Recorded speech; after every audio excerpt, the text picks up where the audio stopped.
When you start your business, no one ever prepares you for what's in store. So, finding someone else who just gets it is sometimes the thing that can keep you pushing toward that big business goal. We're turning our Zoom coffee chats into a weekly, unfiltered podcast for online business owners. They were so good, we always wanted to record them and repurpose them for content, anyways. And that's on being a social media manager. I'm Jessica Sheehy. And I'm Madeline Daigan, and this is #managed. Hi, everyone. Welcome back to another episode of #managed. Hey, Madeline, how's it going? How was your weekend? It was good. I have a confession. I Ooh. didn't end up treating myself to It Ends With Us, but I am going this weekend. And so what I did in exchange, I went out on Saturday with Kristen, the mom I used to babysit for, to Mhm. celebrate her birthday, and her friend from out of town came in. We went to Little Palm, which, if you Ooh. guys know, that's where we had one of our photo shoots, and uh, I got to go to the it's called the backyard, so that patio, remember, it was closed off when we were Yeah, there. yeah. So pretty, which it's Little Palm, like, even the pool, like, the bar, everything is stunning there, and we had cocktails. Cocktails were phenomenal? Phenomenal. Okay, thank you. Phenomenal. I am j Or the cocktails were a phenomenon. I could see it going either way. Yeah. They were great. They were good, but yeah, so other than that, it was a pretty chill weekend. How was yours?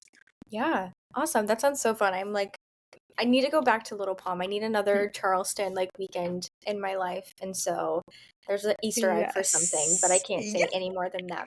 But um my weekend was good. We finally moved, which feels so like a huge weight has been lifted off my shoulders. Like moving is one of those things that is just no matter what you plan for, like something's always going to go a little wrong. And so I think we alluded to that because it messed up our whole recording day last week. So that's on that episode if you want to hear that. But Mhm. other than that, everything else went really smooth on our move and drive down to Florida over the weekend. So that was good. But I did feel like I didn't have a weekend because I got home on Sunday after everything and I'm like, "Ooh, where is my, Friday night to like Sunday night, like weekend?" So I'm still very exhausted from the whole move. And so I'm like gonna use this weekend to recover. But it feels good to have that like behind us. So now I'm like thinking, okay, how am I gonna get into like new routines and what am I gonna Mm. do? And so yeah.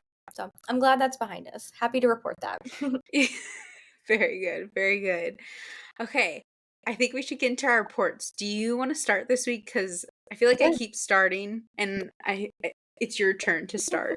Yeah. We can go back and forth. We play it by ear around here at #manage, but I am more than happy to start with my weekly report. Okay, I feel like so nervous. But okay, guys, I love this weekly report because it has shown me that oh my gosh, I need to finish this book. So first on my reading is The Last Mrs. Parrish. I am probably 65% through the book and I'm slowly but surely getting there, and now that I'm, like, back, then I can finally get into a good routine. It's so good, though, and unfortunately, I keep starting it, like, really late at night to where I'm like, I can only read, like, 1 chapter. So, it's taking a little bit forever, but having these weekly reports are like, "Oh my gosh, you guys are probably like, 'Jessica, finish that book.'" So, I will.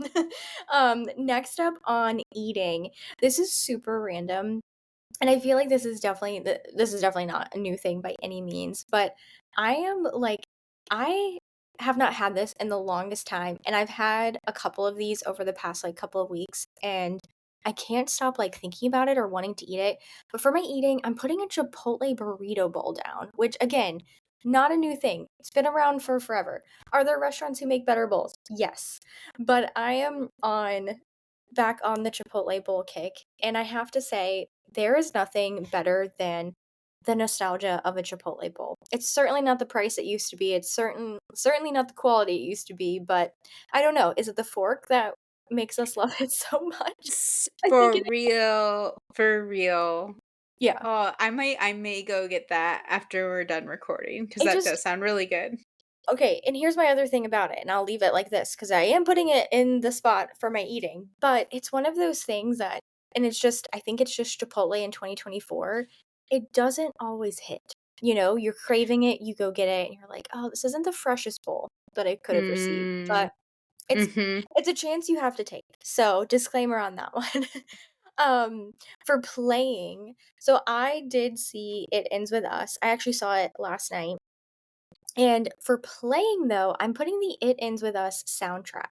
I think I mentioned this on a episode like weeks and weeks ago, but I am like in this weird phase of life where every time I see a movie, I am obsessed with the soundtrack after the movie. Like I have to like, I'm immediately, like, going to Spotify to, like, add it to my library, and I'm, like, binging through it, like, it'll become, like, one of my, like, most recently played things, and I know there's so many thoughts about the movie.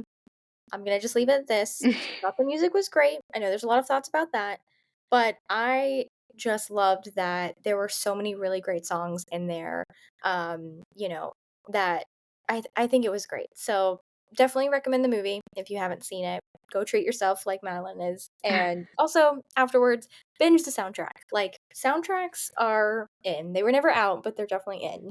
I also think that you're gonna laugh when we get to mine for multiple reasons, but I also think that's a '90s kid thing too because I just think Ooh, about yeah. like some of the like if I rewatch, for instance, Lilo and Stitch, why that came Mhm. to my mind right away is because I saw that they're like finally making like the live version of it. Ooh, But like same.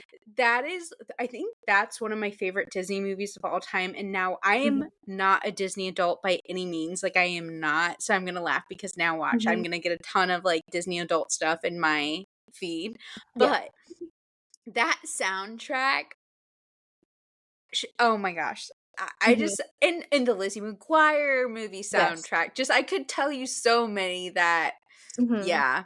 Okay, I You're love right. that. I do think it is a '90s baby thing to be obsessed with soundtracks because And they're just so good. I mean I also like applaud I I don't think we've discussed this on the podcast, but I feel like maybe this has been like a sidebar conversation we've had, and that's the Summer I Turned Pretty playlist. Have oh, we yeah. talked about that? Where I it's like don't think seriously that so.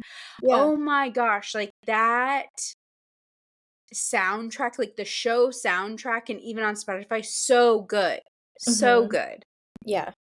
Yeah. So No, that so even TV show soundtracks, like you Mhm. just think of like that time. It takes and that's the whole point Mhm. of music. Like it's supposed to Yeah. take you back in time Yeah. to Mhm. wherever. So Yeah. okay. Cool, cool, cool. Agreed. Agreed. I like that. Okay, I feel like what I'm obsessing over can kind of, like, play into this. So I'm obsessing over something that I don't know if it's, like, been around for a while, but it's all over my TikTok For You page, and I'm working on, like, figuring out, like, what makes up mine, so I'll get to that what that means in a second, but obsessing over a dopamine menu. Have you heard of this? Yes, yes, So yes.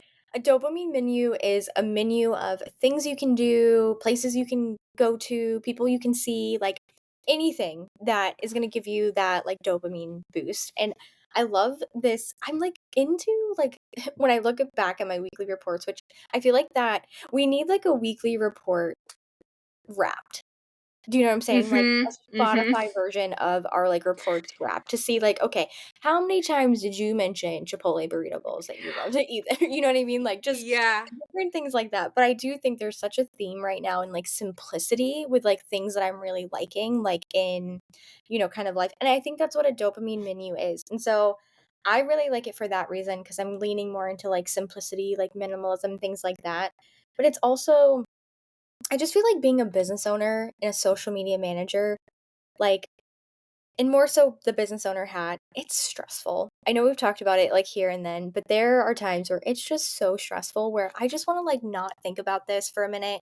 I want to go to my dopamine menu. I want to go to my favorite restaurant. I want to eat drink my favorite drink, like do something that's going to give me that instant feeling of okay, it's good. You've got this. Like come back to your your happy like zen place. And so anyway, I'm obsessing over a dopamine menu. I need to figure out specifically what make mine up or what make Okay. what makes mine up? Okay, Yeah. grammar, it's hard Yeah. there. Okay, perfect. But you guys know what I mean. So, okay, recommending. This is something that okay, I don't know if you've heard of this, Madeline, or also I have a follow-up question for this as well. But for recommending, a little backstory and I guess a question as well. But Madeline, do you have a signature scent? Yes. Okay. Yes. So, but I'm actually that is so funny.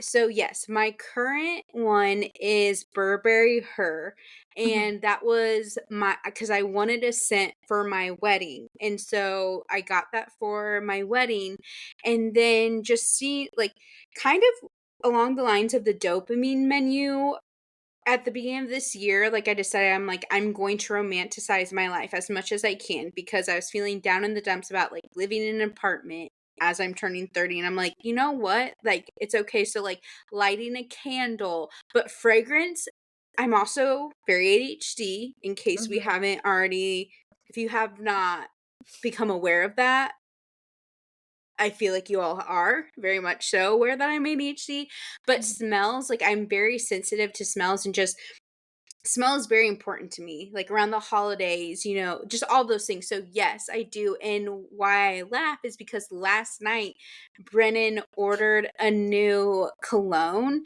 because mhm, he even was like, I want to have my own scent, and he ordered it from Amazon, and I was like, ooh, I don't know how, like, there's just some mhm. things where I'm like, Right. it's a toss up, but he was like, this is supposed to be a dupe of a Tom Ford fragrance, and I smelled it, and it was one of the, like, leather ones, but Tom Ford, and I can't remember what it's called, but Tom Ford has 2 that are, like, leather scents, and one is more masculine, the other one is more gender fluid, and I think he ordered more of the gender fluid one because it had more notes of vanilla in it, but I told him, I was like, "I still like it, like, I think it's Mhm, great," and he's like, "Yeah." He's like, "I feel like this is a fragrance that is, um it gets better as you wear it." Like, mhm. when you first some Yeah. fragrances, when you first put it on, you're like, "Whoa," but then as you wear it throughout the day, it smells so good. Mhm. So, okay, so Yeah. yes, I answered the question. So, Okay. continue. Okay, so I this goes back to our topic of last week when I was talking about packing up and moving and going through all my bathroom things, and I have so many perfumes, I have so many, um, like, fragrance sprays, I have so many things, and I feel like I've always been like that. I mean, I think, like, again, kind of, like, going back to, like, us being 90s kids, like, fragrance I mean, like, any, like, celebrity fragrance, Mhm. like, we grew up in the prime of, like, Victoria's Secret fragrance and, like, Mhm. Bath& and Body Works, so I feel like that's just ingrained in us, and so I feel like I have so many scents that I go through, Okay. and I also think I'm in this, like again, I'm kinda, like, going back to, like, my, like, minimalism era where I'm like, I don't have a signature scent. Like, so for my wedding, and I guess my, like, wedding fragrance was Gucci Flora, I and love that one. I Mhm. love that Love one, that one. but it's like not to be woo or weird or whatever, but it's not me. Like, when I think about, like, Mm. my best scent, it's not me. So, anyway, I'm, like, going through, like, all the scents that I have. I I know also too, the best way, right, that you kind of also create your signature scent is, like, how you stack.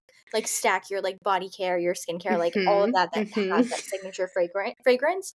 And so, again, I feel like and I don't even know why, but, like, most of my, like, body care that I have, because I just feel like I there was a huge sale and I got, like, so much, but I have so much Sol de Janeiro items, and I love Sol de Janeiro, like, there's a couple of things that I love a couple of their scents, but again, that's not my signature scent.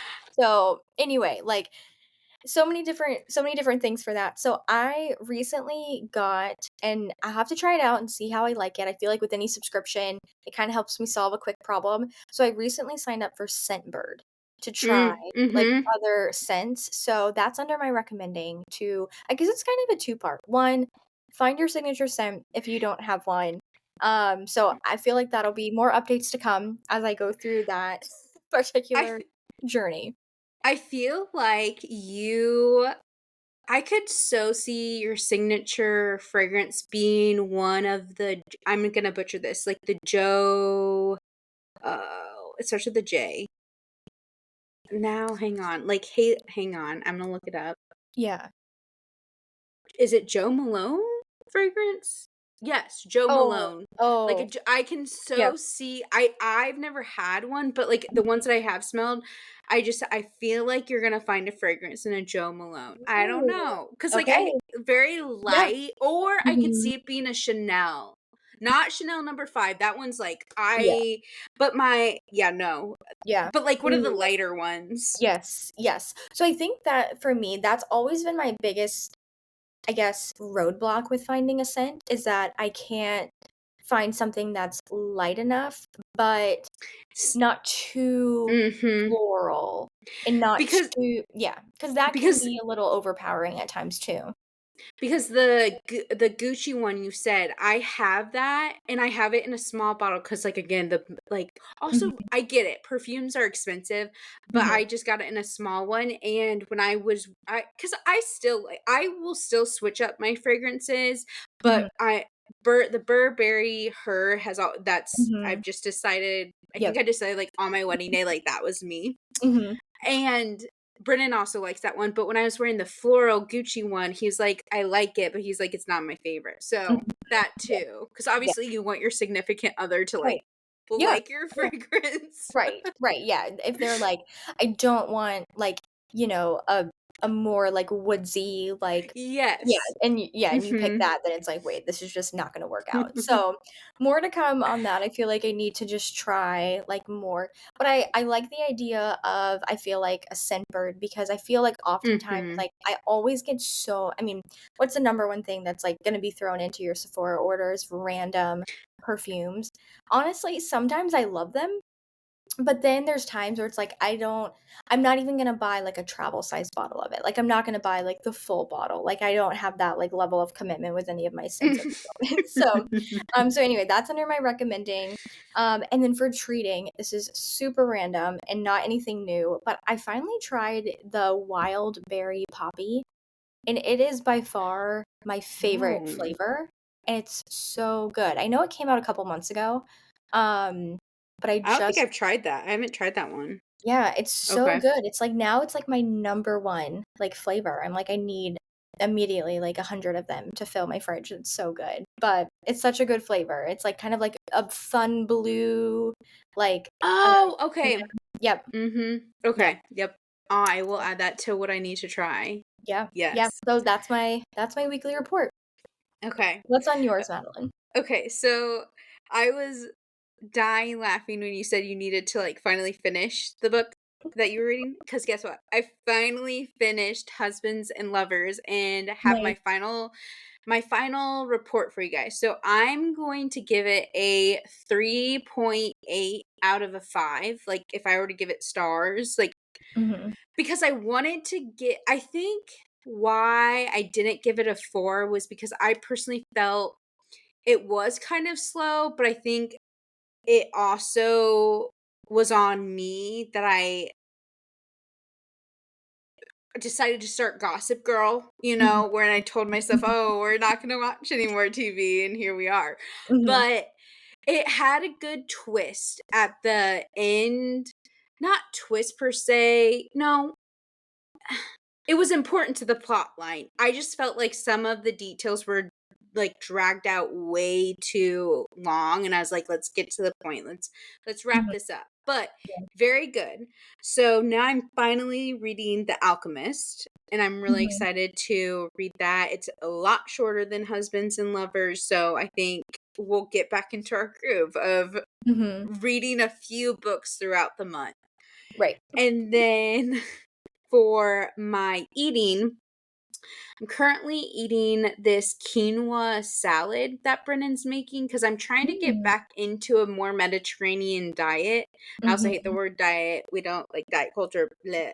right. But I also just love Mediterranean food. I know we've discussed that before on the Mhm. podcast. So, yes, I will link that recipe as well. Yeah, please, that And sounds so then good. And then for the playing, so obviously, yes, I'm watching Gossip Girl, but I'm not gonna put Gossip Girl every week in the weekly report. So, what I'm playing though is Blake Lively's behind the scenes playlist. So, similar to what you Oh. so she also created her own playlist while filming It Ends With Us, and I'm also obsessed with the It Ends With Us soundtrack. So, I was laughing when you said that, Mhm. but yeah. Okay, and then I'm obsessing over golden milk lattes. Have you ever had one of those? Ooh, I don't think does yeah. it have coffee? It's more of like this turmeric and Right. it's good for the digestive system. Yeah, yeah. I'm obsessed. I haven't tried it, but do you drink it hot or iced? It's better hot. I will Okay. say it's I better would hot. imagine so, but yeah. Yes. Okay. And then for recommending, I'm recommending that you send a friend an old-fashioned snail mail card in the mail this week. Ooh, I I, love um that. I the boutique got in these cute little I'll put it in how many times can I say? I'll put it in the weekly or, the email Mhm. newsletter, but the boutique got in these cute little butterfly cards that just have a cute little saying on them, and I sent one to my niece. My niece, Audrey, who's 6, loves getting snail mail, and she's starting 1st grade, and Aw. I'm just like it was just yesterday that I was rushing to the hospital to meet you. Like, how are you in 1st grade? I can't. I can't. So I sent her one, I sent my friend Anna one, who knows, maybe Harmony and Jessica are gonna get one, but hey, if you wanna be, um, pen pals with me, let me know. I will put that Mhm. also in the I love that for us. So, yeah, so send a friend a little note, because who Mhm. doesn't like getting a Yeah. little card just because in the mail? And then lastly, I already did, and I'm currently wearing it, but I treated myself to some new jewelry. I'm gonna put it in my personal stories today. Mhm.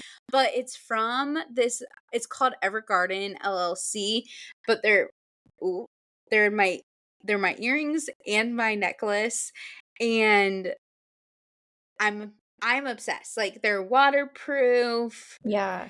It's very, like, it's a vibe. Like, It even my is, outfit yeah. today, like, today I picked my outfit based on the jewelry, and it's a vibe.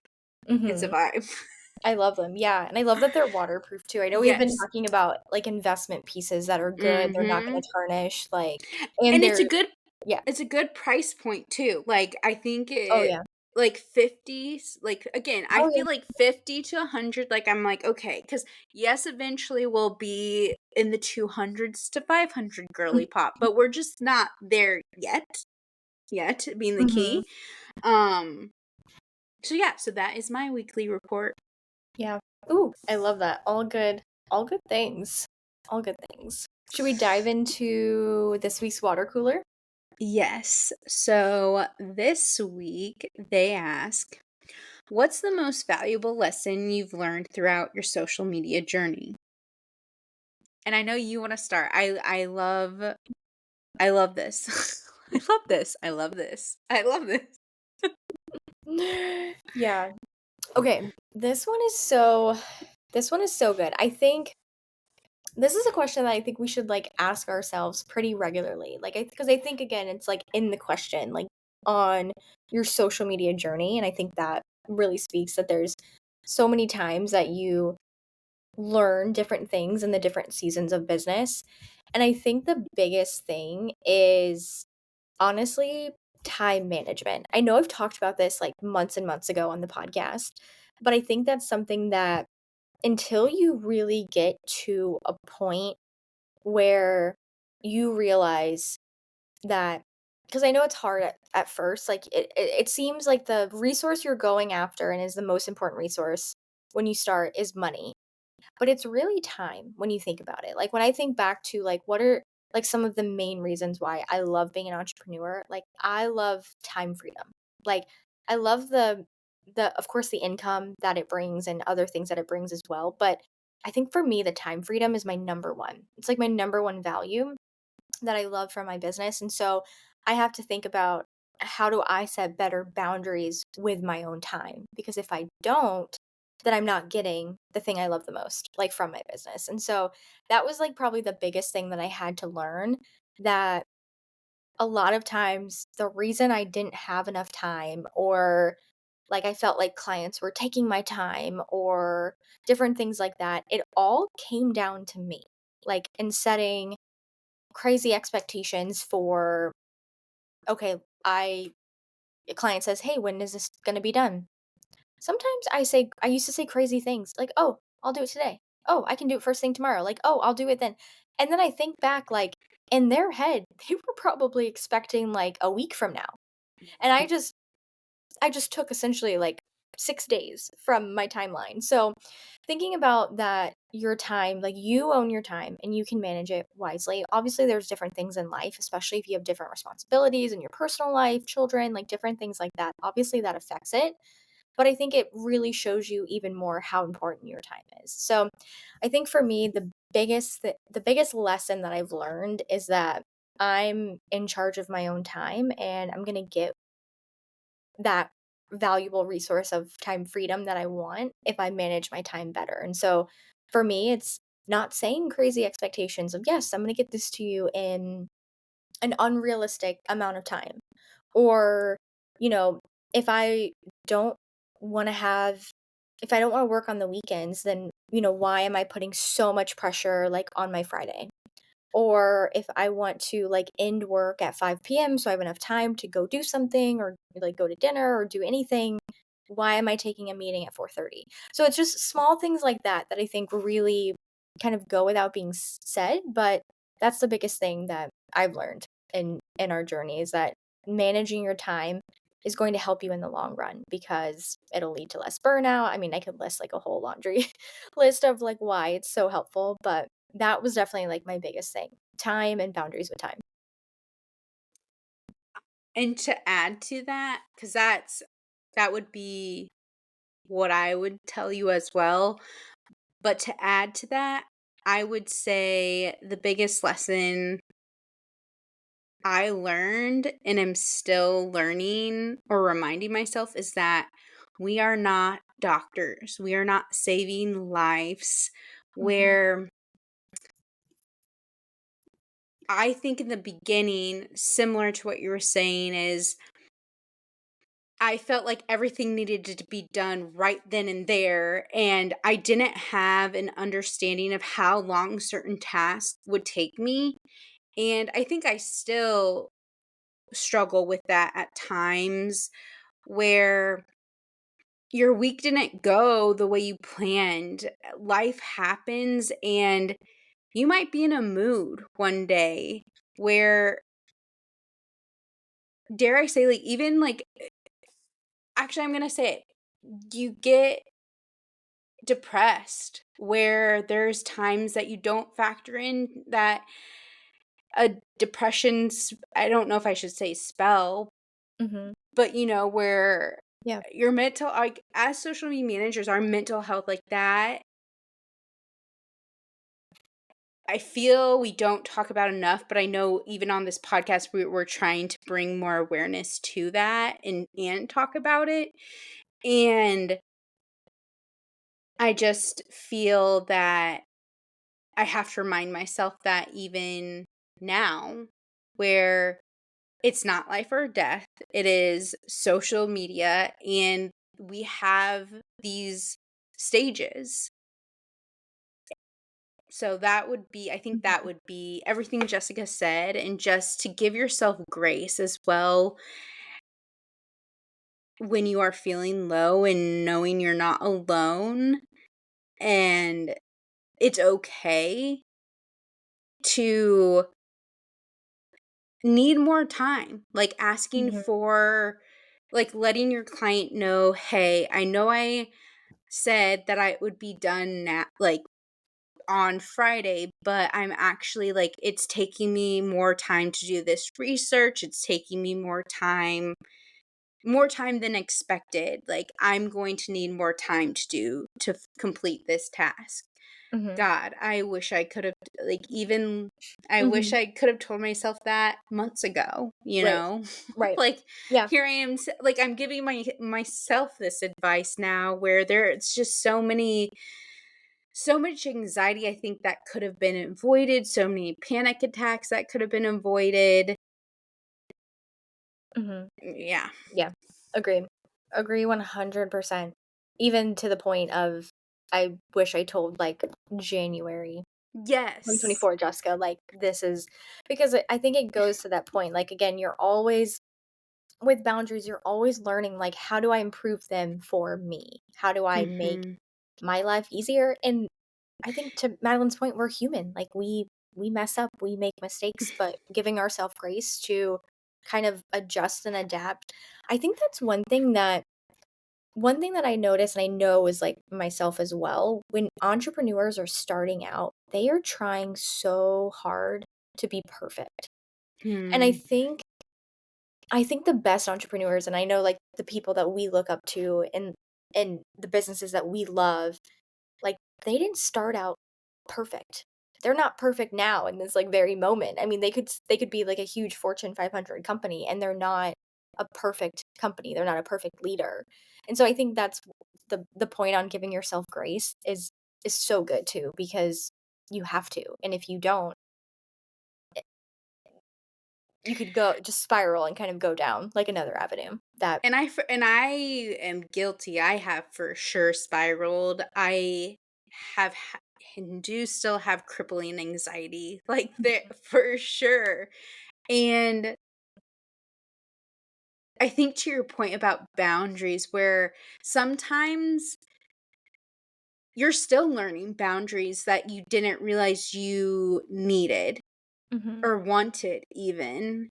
And so Yeah. that's okay too, where some projects, some clients, it's all like lessons that you're gonna learn. Like, that's the messy part and the most beautiful part about entrepreneurship is you get this client, the client might be awful, but and you decide to part ways. What did you learn?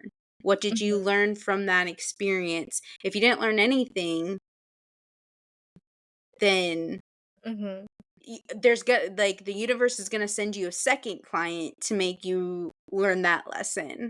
Yeah. And sometimes, like, I will tell you right now, there's been times where I think I've been sent like four people who I'm like, I needed to learn that about myself. Mhm. So, Yeah. Yeah. Oh, that was so good. I think we gave, like, a lot of maybe they asked for one and we gave a lot, but I think so many different, like, important, like, valuable lessons that we've learned over our journey, and honestly, we'll still learn. So, I hope that's helpful for that I also think listener and just honestly for all of you. and I also think that is, like, actually the perfect segue into what's on our feed and, like, more specifically, what's on your feed. It's also on my feed, but this Mhm. week it's, like, your topic, so Mhm. let's Yes. get into So that.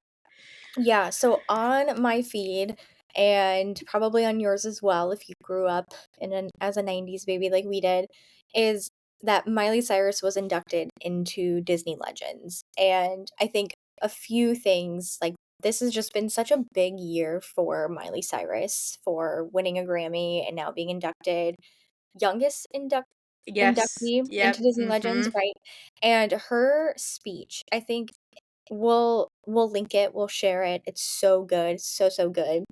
She wrote down something that I'm like, "I need to Post-it note it and keep it, like, in the back of my phone case." Mhm. But just to summarize, because her whole statement around this was so good, but there's no failure when you try.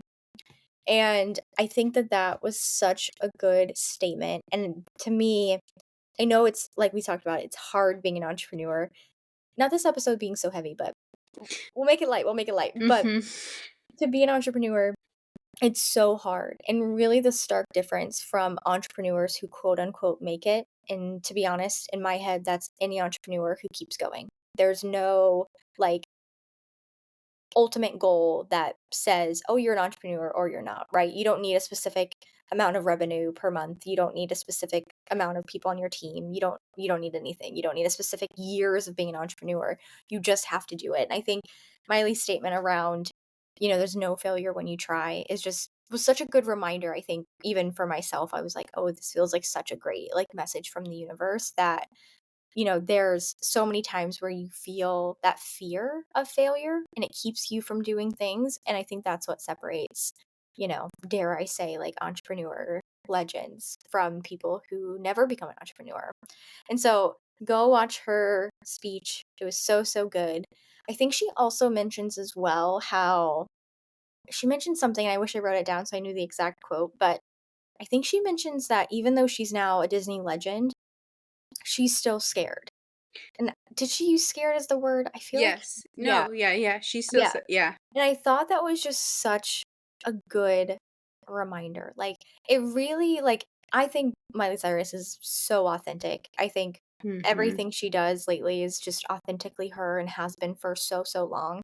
Um, and I think it's just incredible to hear her, like, say those words that she's still scared in this moment. I think she even said, like, as she's giving that speech on the stage, she was very scared, but it was just such a great reminder. And, I think to sum it up, I mean, again, if you're a 90s kid and you grew up with Hannah Montana, like seeing that evolution and just I think watching that show, there's so many shows and not to be dramatic, but I think Hannah Montana was one of those shows that really shaped a lot of like Oh society my gosh. and shaped No, our age group so much. And so I think that's so important and great that they're honoring her for that. I also is okay if I add one more thing to Yeah, yeah. that? Because I love that she dedicated it to Hannah Montana because, again, we grew up with Miley. We've seen her stages. She's in the public eye. And when she was going through her her really weird I can't even remember the album because I think she kind of lost like her true Hannah Montana fans were like, we love you but we're not sure it's this, but we love Mhm, you, we're gonna keep supporting you. We're just like, mhm. what Miley, like kind of unhinged. And like Yeah. her song I Was Young, and I think during that period she really tried to disconnect herself from Hannah. Like that was the whole Mhm, point. Like she didn't want to just mhm, being tied to Hannah Montana, but this I think was a full circle for her, and I think for me and just entrepreneurs in general where I think I can speak to this because there have been times and still there are days where I'm like, do I shut the buzzing blonde chapter to like start something? Like I'll always be an entrepreneur, but and I'll always be the buzzing blonde, but, just different chapters, entering different chapters in my career. mhm, And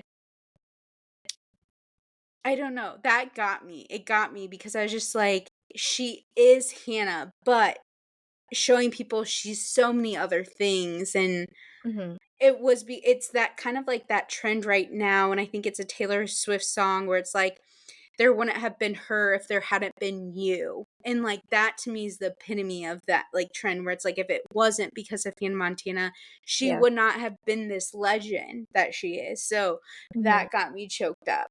Yeah. But on a Yeah. more lighter note, for what's on my feed is, in case you aren't all aware, it is rush season at college, in college. And Poppy's founder apparently was a Zeta Tau Alpha, and they made this most epic real again. Mhm. There all these it started with the Alabama rush, all these crazy dances. And if you guys weren't aware, I was slash am, because sisterhood is forever, like all of them like drain like drill that into your head. But I was a Kappa Kappa Gamma. And some of the legends of Kappa Kappa Gamma include Sophia Bush, Whitney Wolf Hearst. I am drawing a blank on all the other ones, but why I love this one is because I know that sororities still have the stereotypical, and even some of these do give me the ick where I'm just like, oh, sorority life is so much more than just this party. Who's the prettiest, who, like, all of that stuff. So why I liked it though is because I think if I were going through rush in today's world, I would honestly be looking at some, like, what celebrities, what founders came from these sororities, Mhm, because again, sorority life is very much philanthropy. I mhm, was like, is that it is mhm, like you each sorority, you have what the cause that you're trying to raise awareness for, and Kappa's was reading is fundamental, so which kind of on brand is it not? And because I feel like I need to share this fun little fact with you guys. Actually, I never have, but when I was younger, it took me until 3rd grade to be able to read on my reading level. So that's older. So I thought I would never read in my life. I mhm, felt so dumb. And my mom laughs because she's like, "You were the kid who was like, you'll never be able to read." And now here I am, like, I mhm. love reading. Love I'm books, yeah. always yes. So I don't know. So in conclusion, so, sorority life. I'm seeing Mhm, so many sorority TikToks, reels, all the things, and I feel as if I'm in rush right mhm. now. Yeah, But yeah. it's completely, I'm just letting y'all know who you're like, oh, like, I also went to a very small liberal college. We didn't have houses because it'd be considered brothels. Like, I did not, like, it was none of this state school stuff. Uh, Mhm. Yeah. but Oh, that's so anyway, funny. I'll be sure to link it. I just applaud that. I thought that was cool. That would for Yeah, sure. I'd be like, so I'm going to assume the Zetas for sure have coffee in their fridges at all times. probably. Yeah, Yeah. yeah, yeah. Oh, I love it. I feel like it's so fun when it's rush season on TikTok because there's so much, like, it's always like, "Okay, who are those TikTokers that we're now following?" Their, like, rush journey. Yeah. It's so fun, and Start their careers, like their yep, influencer careers. You're just like, oh, yep.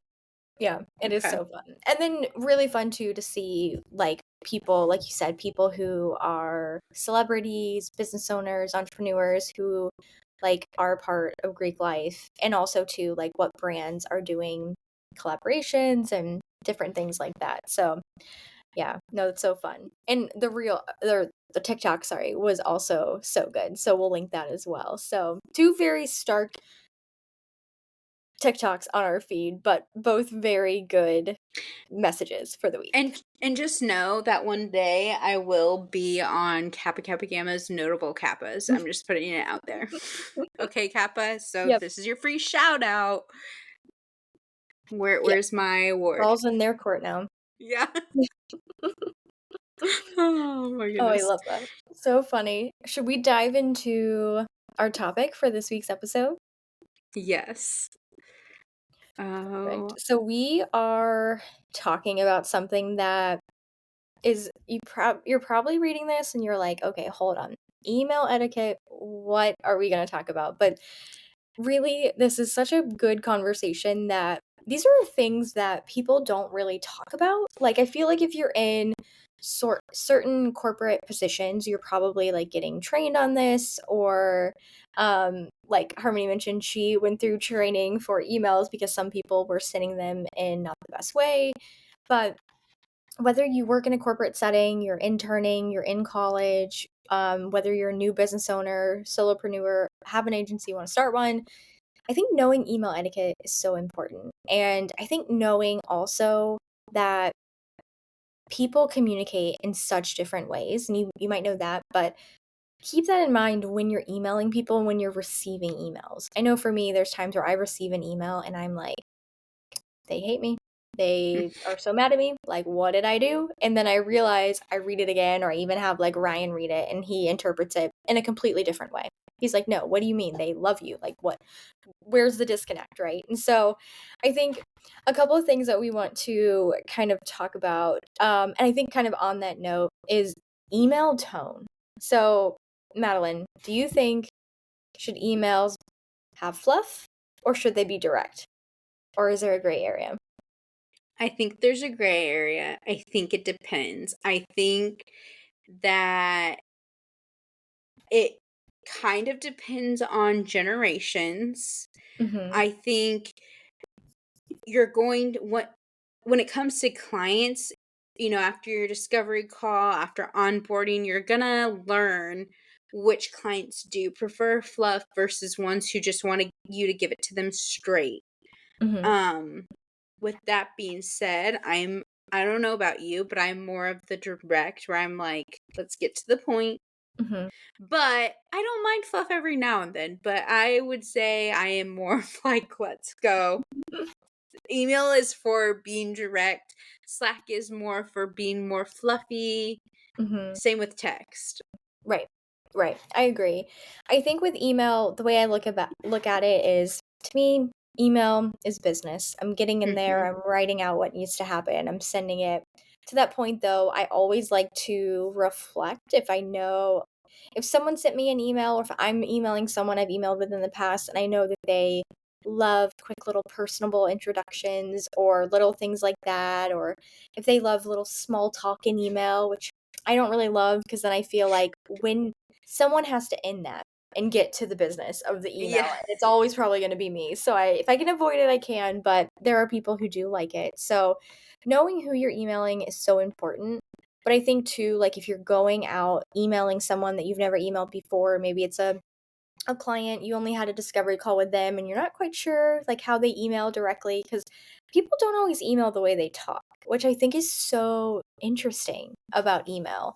I think it really plays into like what professional background they have because I think kind of goes back to the corporate world. Like if you have any sort of corporate background, you email one particular way, and if you don't, you don't email that way. And there, not to say there's a right or wrong, it's just different. So I think being direct is super important, and just being clear, direct and clear in what you want to achieve from that email, because at the end of the day, that's the most important thing. Are you asking for what you're needing to get, or are you sharing the information you needed to share? And then that's the best email. The rest can kind of wait. It can wait for a Slack, a text. It can wait for like a phone conversation, a Zoom conversation. But just being as direct as you can be is super, super important with emails. And I think one thing that to me is so related to tone is the email signature because that is where the tone is either shouldn't be changed, it shouldn't be abrupt, but it really plays a big difference. So, Madeline, what's your email signature? I always like to say cheers. I Mhm, know we discussed this on the our planning call, but for whatever reason, when somebody signs best or best regards, my mhm. feelings, I'm like, why are you being so aggressive? Like, you need to calm down. Mhm. I'm trying to think of some other ones. What is your email signature? So mine automatically goes, it's just thanks. Thanks, comma, Okay, my name. So thanks is a neutral. I like it's that one. thanks. I like it because I feel like it can be read as thanks, or if I'm mad, thanks. Like I feel like it can go either way depending on my email. Yes. Mhm. Mhm. Okay. But yeah, but there are some like what do people does Hey, anyone say sincerely anymore? I think that's gone. that I think I if I read that I'm like you're 60 years old. Yes. Like Yes. you're a boomer.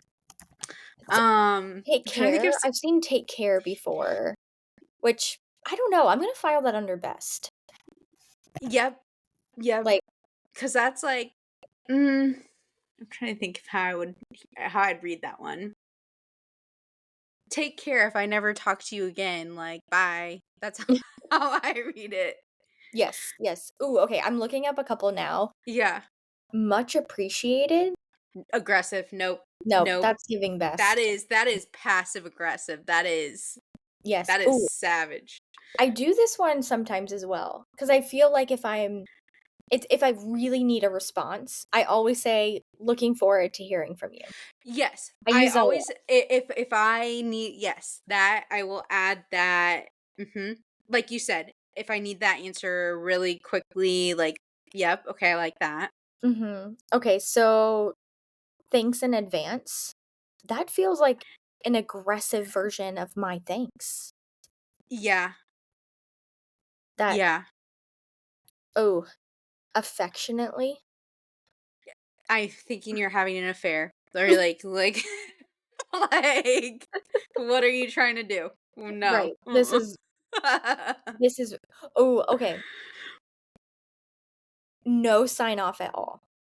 Because a lot of people do no sign off. Like they put Jess, Jessica. I d I do know sign off if there's like if it's like an email like it's getting like really long, like it's a really long email chain. Mhm. I will like where it's just like at that point I'm like Yeah. Okay. like Do because that. I kind of want to end the chain where I'm like I'm not Right. gonna eat like I would email you a new thing if it is along the lines of the same thought thread then and again that will be like 5, you know. Mhm. So, like, rarely, but okay. If you're just doing that without any no, that's I don't Yeah. that's just lazy too. I'm like, "Oh, Okay. Yours truly. again, kind of that's giving like or I don't know, that's giving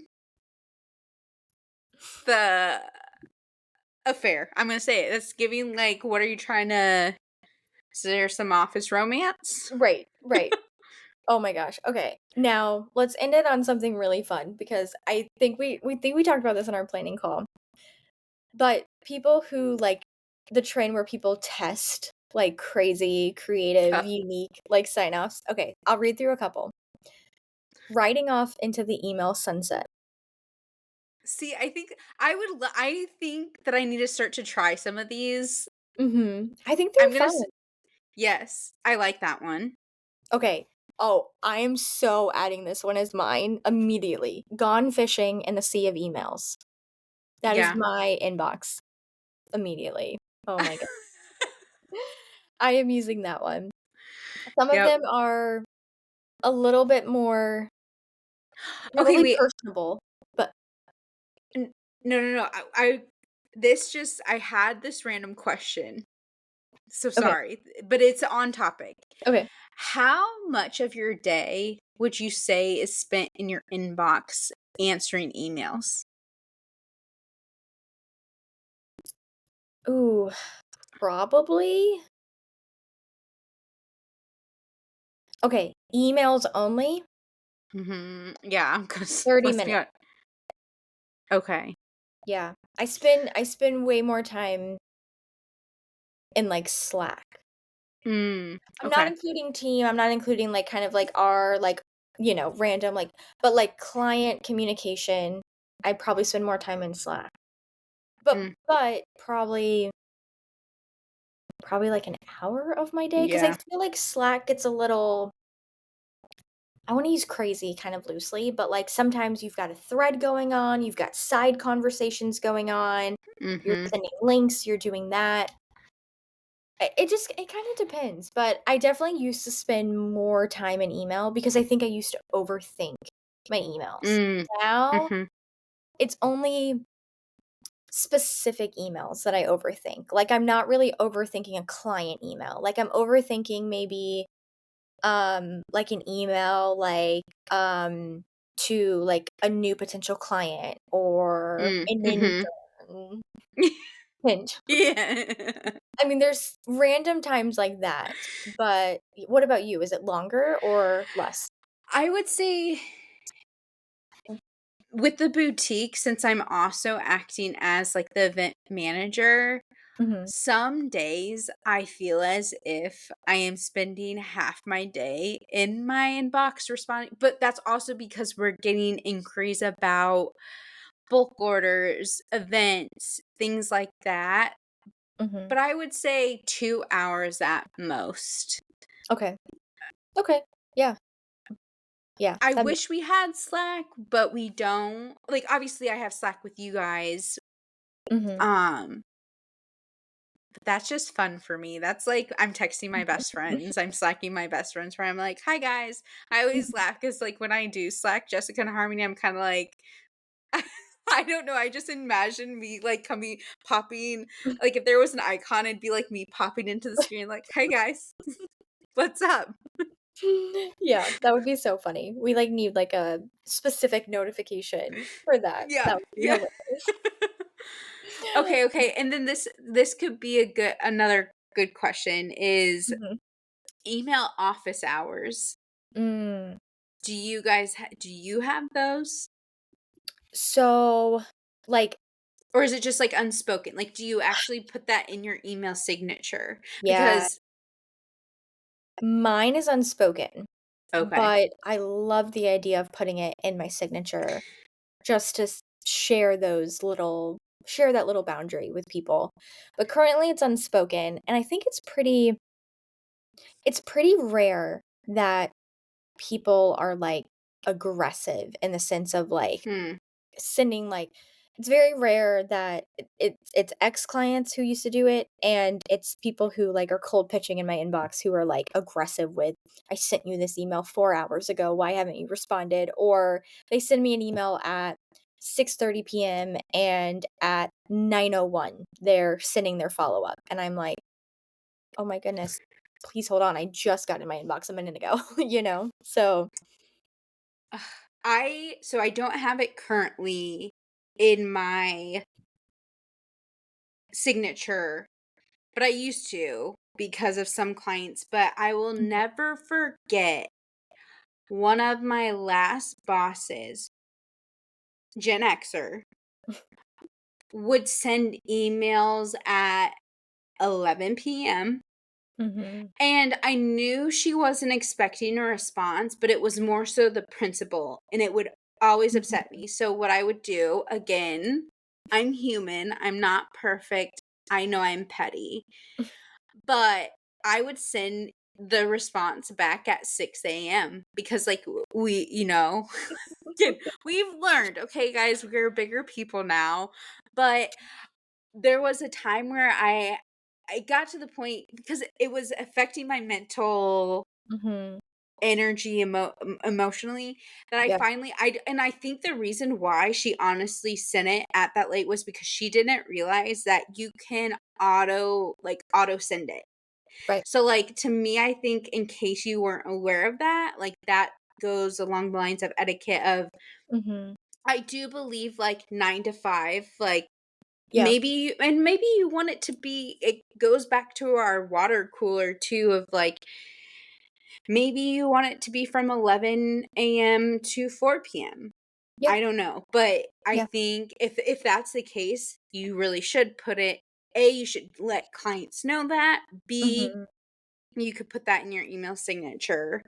Um, yeah, but use, like, scheduling because you can do it I didn't know this, Harmony and Jessica informed me too because I would be sending them Slack messages at, like, 8 PM when I had a random thought, but they were like, "Maddie, you can also schedule messages in Slack," and I was like, "Oh, okay, my mhm, bad."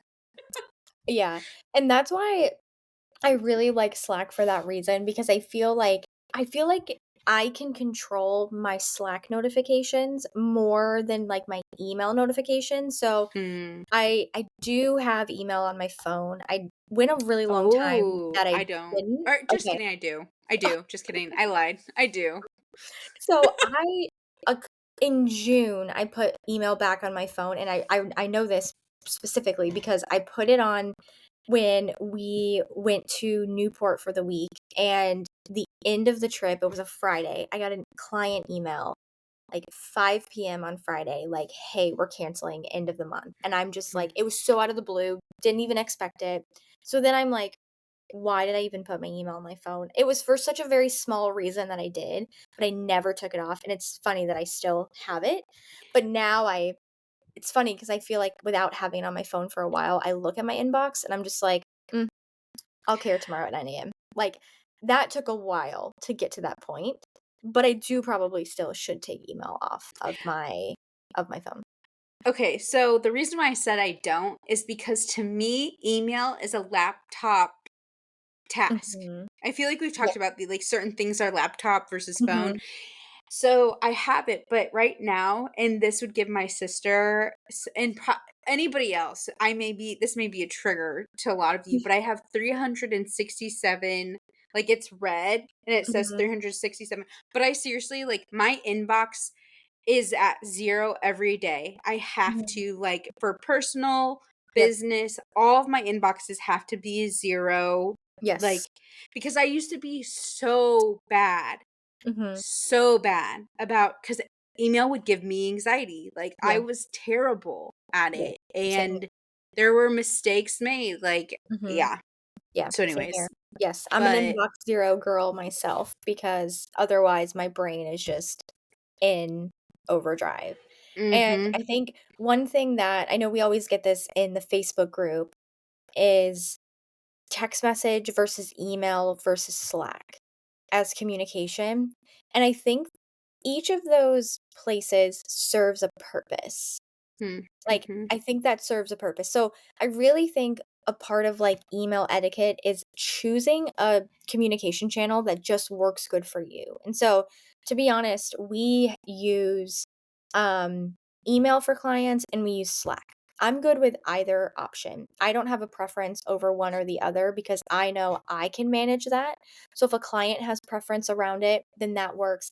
Now, if a client is going to come in and email me every day for a month, I am going to put them in Slack. Like, that will be a little boundary that we'll have to set mm, together because I don't think that's how email should for random cases like that. There are times where some emails need to happen and you're emailing back and forth in a chain, but if it's random ideas, different things that serve a purpose in a Slack, then I think that just works great.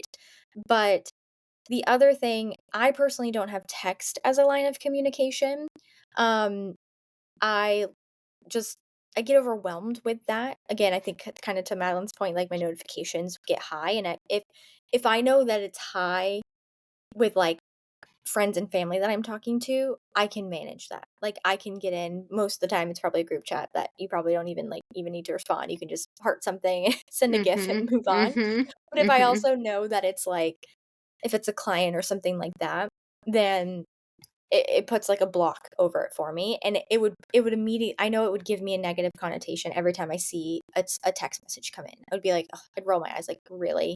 Really? Like, this" it puts that, like, thought in your head.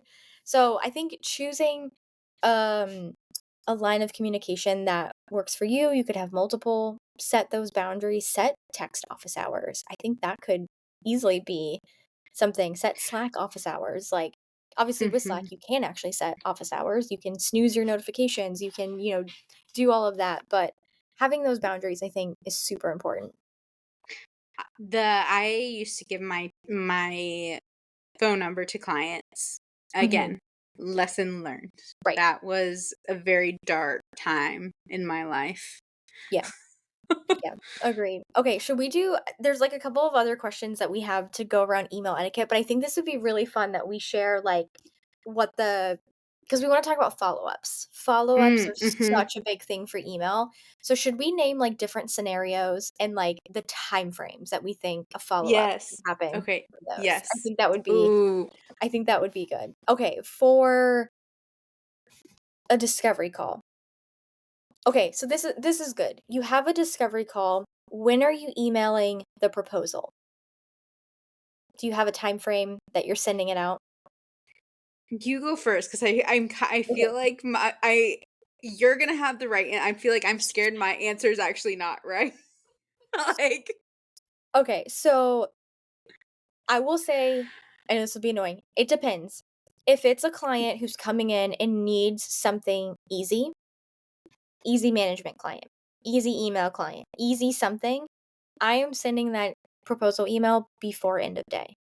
And I let them yeah. know on the call, "Hey, it's coming your way before end of day. I end my workday at 5 PM. I'm in Eastern Time." If they didn't know that, if they did, great. That's when they can expect that email. If it's a customized proposal, I ask them to give me 24 hours.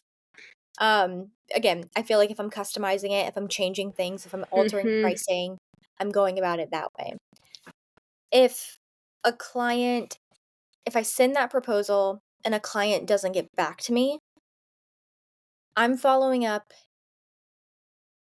It depends it depends on what that day is, but I'm probably following up like 3 to 4 days after if I don't hear back from them. It's not set in stone. It's not like Mhm. it's really just myself. I'll put something inside of Asana that honestly just lets me know because sometimes my brain forgets, and so that's really why I do have it on a time. But say I do a discovery call with a client on Monday. I customize their proposal. I send it over by Tuesday afternoon. I don't hear back from them. 3 days later is technically Friday. I'm not gonna email them on a Friday. It's probably gonna get lost. They're probably out enjoying their day, like, as they should. Mhm. So I'll email them back maybe Monday if I don't hear back from them following up on the proposal. So I think it really varies, and I guess for that sake as well, those are just times I keep in my head because I like to keep just myself organized, like, again, if I don't put a to-do for it, I probably won't do it. My brain will forget it. So that's why I use that, but I don't think there's a specific like, if you don't send a proposal by end of day, no, I don't think that's a deal breaker. Okay, that's what I was Yeah, scared like, yeah. because I agree with that, but sometimes I get in my head. Mhm, I start to we follow a lot of other social media managers. I consume that content and they're mhm, saying the opposite and I have to remind myself, "No, stay true to yourself. Stay mhm, like you are an expert yourself." Like right. Yeah, so I agree because again, custom proposals, yeah, they take time and mhm, thought. right, right. Yeah, you wanna make sure that you're putting in the thought to what's included, the pricing. Mhm. I know if I didn't, I will if I don't give myself enough time, I'm underquoting myself. I just already know I'm gonna do Yes. that, and I think too I even think a I even think if you send a proposal, like, 2 days later, like also, I think if you do a discovery call on a Friday, like, you could send a proposal on Monday. Like, I definitely think that that is totally fine. I think that gives you more time to think about it. And 2, again, like Madeline said earlier, like, use the scheduling of emails. Schedule it to be in their inbox first thing Monday morning, or schedule it to be in their inbox, take the day, but schedule it to be in there at, like, 9 a.m., for example. Mhm. That way you know, "Okay, it's delivered, it's in there, I've done my job, I don't have to, like, kinda stress up to that point."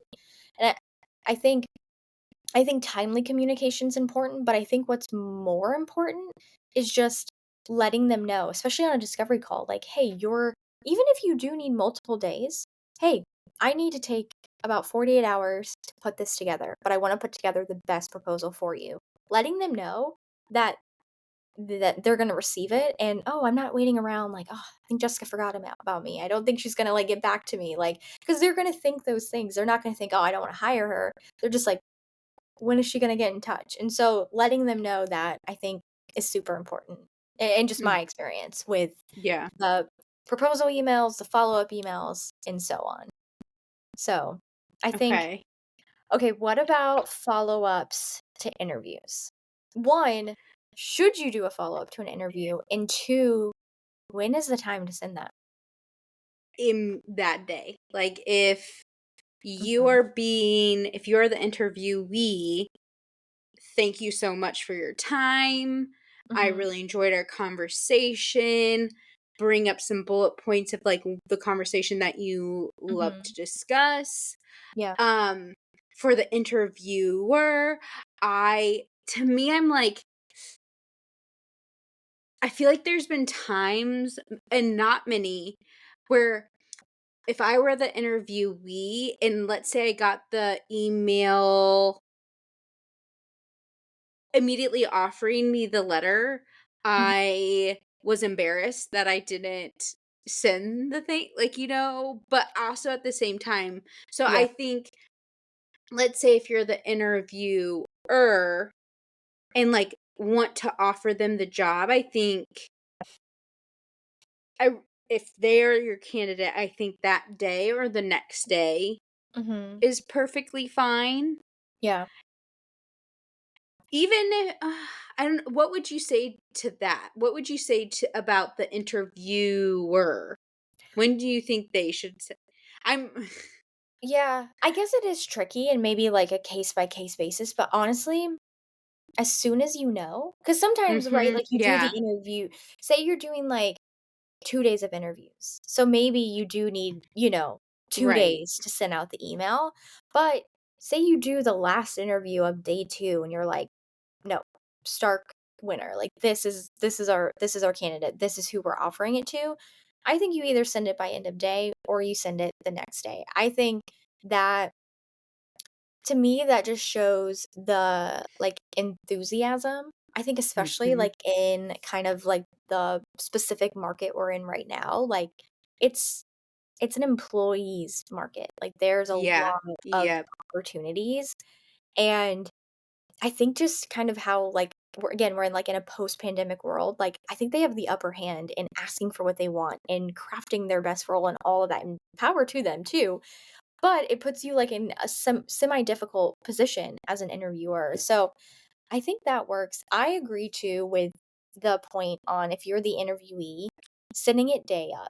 Like, it does not have to be minutes after your call, but, like, sending it within, like, an hour or 2 as you craft mhm. it, spell check it, make sure it's perfect. I think there's so many 1, just by sending it, you stand out immediately because people do not. So, if you don't know how many interviews your person is doing, but say they're still interviewing more people or they're done and maybe it's between you and another candidate, you never know. That could be the deciding factor between you and another candidate. It And just call yes, and call me old school, but my college professors Mhm, ingrained this in my mind, where mhm, let's say it's for an in-person or corporate job, marketing job, mhm. writing a handwritten thank you, and Yeah, so where yeah. you obviously need to be carrying that with you, and maybe it's like you leave it at the front desk for them to That's take such a to classy them. move. So I classy, and Yeah. I will never forget one of my, college professors, again, since we were advertising majors, where Mhm, the more creative and clever you could come, and I don't know why this is top of mind for me, but I just will never forget it, was one of my professors. I can't remember if it was for a candy company, but whoever the interviewee left, like, this Tootsie Pop.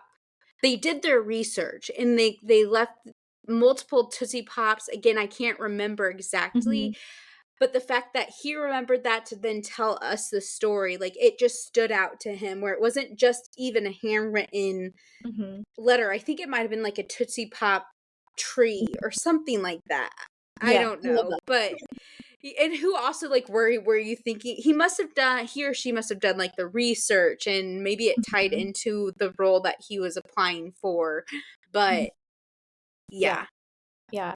Oh, that's good. I like Because that. to me, Yeah. that could be the deciding factor. Because, like, sometimes it is clear as day, like, this is your candidate, this isn't your candidate, but Mhm, sometimes it might be between 2 candidates, and I can guarantee you the interviewer is going to that's gonna stick out to them, shows them that you're going beyond their expectations, shows your creativity, mhm. you know? Yeah, So, yeah. yeah. Oh, that's good, that's good. Okay, another thing that we talked about in our planning call with Harmony, when you're networking with someone in Mhm. person, you meet them, do you send a follow-up, and when should you send the follow-up? I liked your response, Mhm. and I believe you said that day, Yeah. Yeah, because right? I think it keeps it top of mind. I think Mhm. it's a great way to, like, because I think too with a lot of times with networking, like, you're meeting them in person, maybe you're exchanging it depends on to what capacity that you're meeting them. Maybe you exchange, like, phone numbers, probably exchanging email, like, maybe you have their card, maybe they have yours, maybe you know their website, you can easily find their email that way. I think so many people are so quick to, oh, let me follow you on Instagram. Let me connect on LinkedIn. Like, let me email you. Like, let me have a Mhm. conversation with you, especially I think to the point of same thing with as being the interviewee. Like, talk about what you guys shared. Like maybe there was like something they were Mm. like, "Hey, you should come into my store on this date. We're having this new product." Like, you know, "Hey, Madeline, it was so great meeting you. I'm looking forward to coming in on, next Friday afternoon. So excited to see you then. Just wanted to send you a quick note here in email. Like, see you then." Like something like really quick, like that just acknowledges.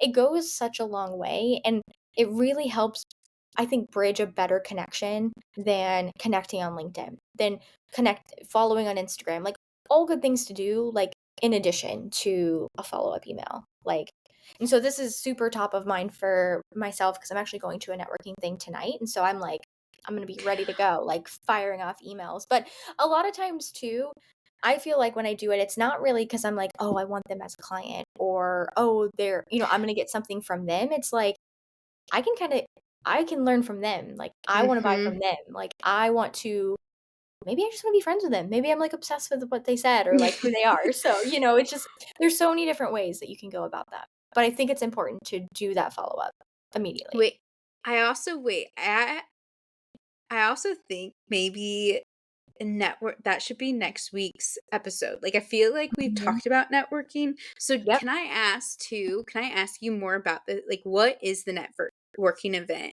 Because then Yeah. we can kind of leave on a cliffhanger. But I Mhm. know that you and Harmony have both said, and I've seen too, where in the Facebook group, our free Facebook group, by the way, which you all can join, Mhm. um, is and it's just questions about networking. And Yes. sometimes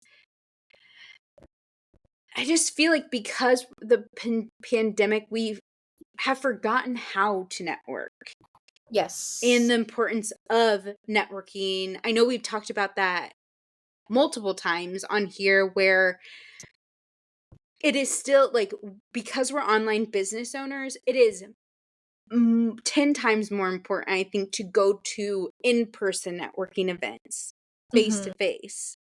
Yeah. So also you don't feel lonely. But yeah, Right. tell me Right. about this I want to know about this networking event. Yes, yes, and so I will be capturing content for it, so I can share it, we can share it on Yay. Okay. Instagram, whatever, but I'm a part of a local entrepreneurs group here in the Tampa Bay, and it's called Babe Crafted, by the way, so if any of you are local to Tampa, would love to see you join. I get nothing for saying that, but just I get I get but also they do, like, global options as well, like, if you don't live in the area, because they do virtual things as well.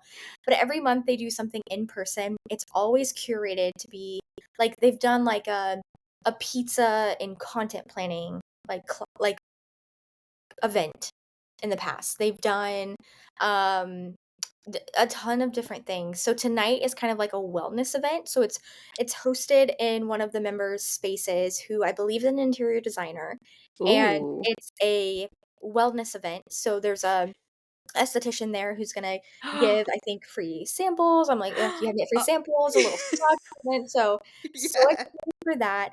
Plus, I don't remember who's specifically doing this, but there's someone who's gonna walk through, like, some journaling Oh, exercises, and then, I of have course, FOMO. there's I have FOMO. I have FOMO already. yes, and so then there's, of course, meeting, mingling, like, light bites, eats, drinks, all of that, and typically it's always, like, local, like, businesses and brands, like, giving the food and light bites too, so it's, like it's connecting with so many different entrepreneurs, and so it's so fun, it's, like, typically once a month, I'm excited to kinda be back in, like, Tampa Bay to be able to go to those, Mhm. but yeah, so I'm excited for that. I feel like I always meet really cool people who own businesses, but also the way they structure their events, like, you can bring in, like, guests as well, so sometimes there's really cool people who work at really cool places. And so it's a great way I think to meet more people like in the community and to just kind of come together. And I like the more in-person networking than Same. virtual. I mean, I'll do it. I don't love it. It's just to me, I don't know. It's so different. Like to Ooh. I don't know, like a virtual like Zoom networking, I'll do it, but it's not my favorite. I don't feel like in any like element. I feel kind of like like, I'll talk to people at an in-person event, but you put me in a Zoom room with a bunch of people, and I'm just like, I'll just be in the corner here, I don't know what to do." It just I don't know, it just becomes it takes away that, like, authentic connection, Yeah. so, I think an in-person thing is so fun, and there's so many opportunities too, like, I mean, I know, like, granted, like, myself in Tampa and Madeline in Charleston, like, we live in cities that have so much going on all the time, and so, I think there's small towns around the US, there's a lot of things that are putting together different events, whether it's, like, local networking groups. I also think too and again, I think we're still kind of coming out of, like, the post-pandemic Mhm. with events and conferences, but this is something that Madeline and I have been talking to, like, what conference should we go to? And there's been different things that either one have been $1,000,000, so we're like, We 2025, we're gonna be invited to go. right. Uh, we're manifesting that. Or, like, it just doesn't line up, like, date-wise or, Mhm. anything else we have going on, but those things exist, and I think we talked about this, right, on an episode where we talked about things to invest in, and I think Mhm. investing in things like this are so Yeah. beneficial. So Okay, this just I feel like that is the perfect do you have it sorry, I know that kind of got off topic, no, no, no, but I think but yeah, I was no, so definitely. curious, and now I'm really excited for next week's episode, and like that we're kinda Mhm. leaving it on a cliffhanger because I know that Yeah. next week too, I'll be able to talk about some networking events and just groups that I'm even in, even like a Mhm. book club. To me, that is Yeah. networking, Yeah. like Yeah. and just something I don't think we talk about or people don't realize that you can use that as a networking opportunity as well to grow your community Yeah. online and offline. But do we have anything else that we wanted to talk about with the emails? I don't think so. Okay. I think we covered everything. So definitely go to at hashtag manage on Instagram because you'll see our content for this week's episode. And we definitely want to know, do you have any more tips or email etiquette that you follow Mhm. that we can learn from you? And I think, yeah, just to hear like other people's perspective on email etiquette. But I think that's it for this episode. And I agree. Perfect cliffhanger for next week. We'll talk all things networking. So be sure to tune in next Monday when we cover that. And Madeline, anything else to say to close us out this week? Subscribe. Be sure subscribe to the channel wherever you're listening or viewing this. Sign up for our free email newsletter that we send out every I've been playing around with it at the end of like Tuesday into Wednesday. Mhm. Join our free Facebook group. Leave us a review. We would greatly appreciate it. I saw that we just recently got a new review. Shout out to Rachel. Mhm. Um, and yeah, I think that's it for this week. I hope you guys have a great rest of your week or depending on when you're listening to this.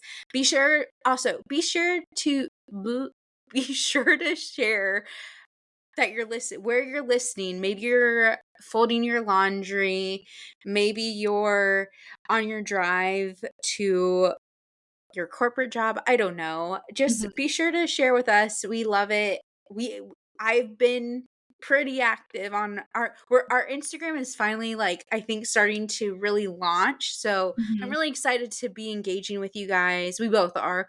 Yeah. And yeah, Perfect. Awesome. Thanks for closing us out, Madeline. Thank you guys again for listening to another episode. And we'll see you guys next week for another episode of Hashtag Managed. Thanks so much for listening to this episode. If you haven't already, hit that follow button, and if you really love us, be sure to subscribe wherever you are listening from. And if you want to be one of our online besties, you can shoot us a DM over at hashtag managed on Instagram and let us know what your biggest takeaway was from this episode. Or, you could also share all your deepest, darkest secrets. Kidding, but we mean it when we say you can shoot us a DM. We love building real, authentic relationships with you.